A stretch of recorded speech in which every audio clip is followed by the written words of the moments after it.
Okay na ang patola. Harvestin na natin to.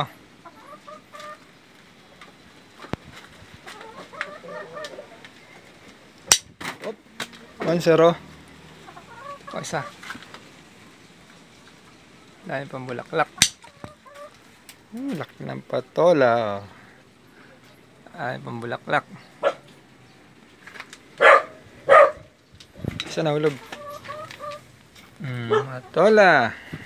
Sarap to sa miswa. Kuha tayo ng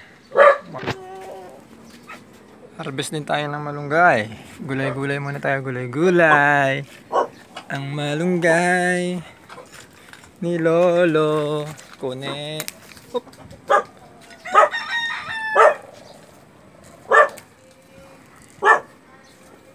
Basta to.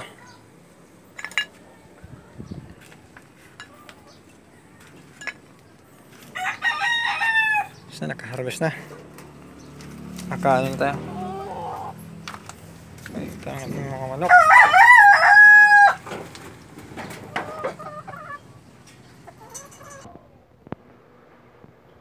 Ito lahat ang nakakuha natin gulay sa bakuran.